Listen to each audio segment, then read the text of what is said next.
یتیم پوتے کو وراثت سے آخر محروم کیوں کیا جاتا ہے؟ یہ بہت اہم سوال ہوتا ہے۔ یتیم پوتے کو وراثت سے محروم کیوں کیا جاتا ہے؟ یہ بات ظلم پر مبنی ہے، ایسا کہا جاتا ہے۔ لیکن سب سے پہلی بات یہ ہے کہ ہم چونکہ اسلام کے قانون کو فالو نہیں کرتے، جس کی وجہ سے بہت سارے اعتراضات اسلام پر ہوتے ہیں، اور فیملی میٹر میں اکثر مسائل اسی وجہ سے پیدا کیے جاتے ہیں کہ ہم ان مسائل پر شریعت کے مطابق نہیں چلتے ہیں۔ دیکھیں، سب سے پہلا نقطہ یہاں پر یہ دھیان میں رکھنے کا ہے کہ ایک مرد جو کچھ بھی کماتا ہے، کمائی اس کی ہے، بس اس میں سے ماں باپ کی کفالت ہونی چاہیے، بھائیوں کی کفالت ہونی چاہیے، بہنوں کی کفالت ہونی چاہیے، گھر کے افراد کی کفالت ہونی چاہیے۔ بیٹے کی ذمہ داری یہ نہیں ہے کہ جو کچھ بھی کماتا ہے اپنی کمائی کا سارا حصہ باپ کے اکاؤنٹ میں ٹرانسفر کر دے اور باپ جائیداد بنائیں، بعد میں سارے بھائی جوان ہونے کے بعد آپس میں برابر برابر تقسیم کر لیں، حالانکہ کمائی تھی بڑے بھائی کی۔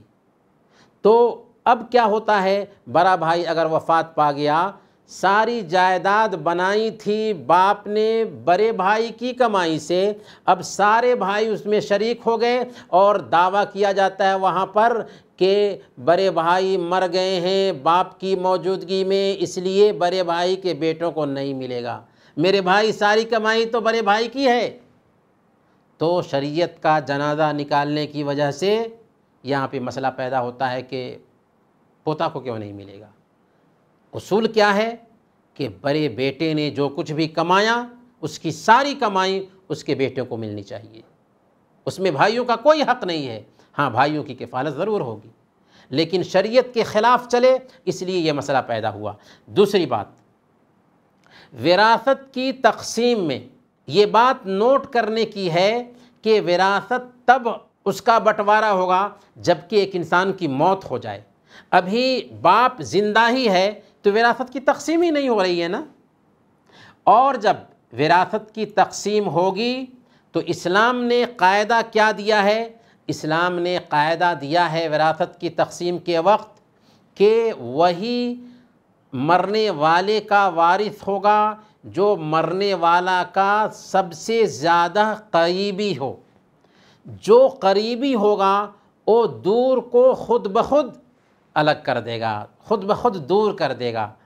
اللہ کے نبی صلی اللہ علیہ وسلم بیان فرماتے ہیں الحق الفرائض باہلها فما بقي فهو لاولى رجل ذکر، کہ اصحاب فروض کو دو، اس کے بعد جو باقی رہ گئے ان میں جو قریب ہو وہ زیادہ حقدار ہے، وہ حق رکھتا ہے وراثت کا۔ تو اصحاب فرائض جو ہیں جن کو حق ملنا ہے ان کو دے دیا جائے گا، اور جو سب سے زیادہ قریبی ہوگا وہ وراثت کا سب سے زیادہ حق رکھے گا۔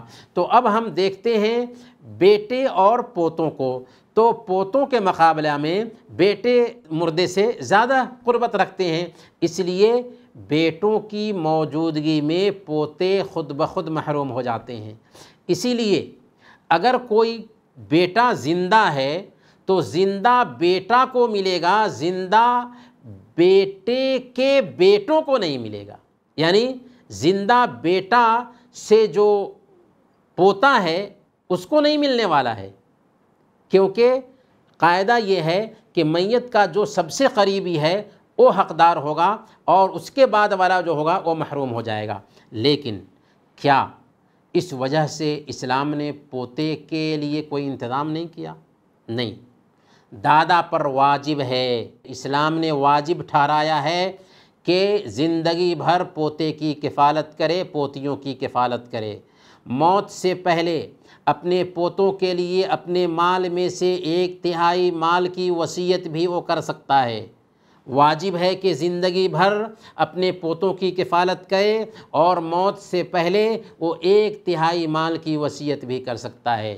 دوسرے نمبر پر وارث ہونے والے جو چچا ہوں گے، باپ چلے گئے لیکن وارث ہونے والے جو چچا ہیں ان چچاؤں کی بھی ذمہ داری ہے کہ اپنے بھائی کی اولاد کی کفالت کریں، ان کے لیے ضروری ہے، واجب ہے، جیسے اپنے بچوں کی کفالت ان پر ضروری ہے، ویسے ہی یتیم بھتیجوں اور بھتیجیوں کی کفالت بھی ان پر ضروری ہے۔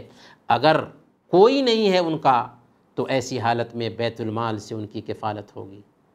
اس لیے یہ کہنا کہ پوتوں کو کوئی حق نہیں ملتا، یہ غلط ہے، اسلام کے فلسفہ کو نہ سمجھنے کا نتیجہ ہے۔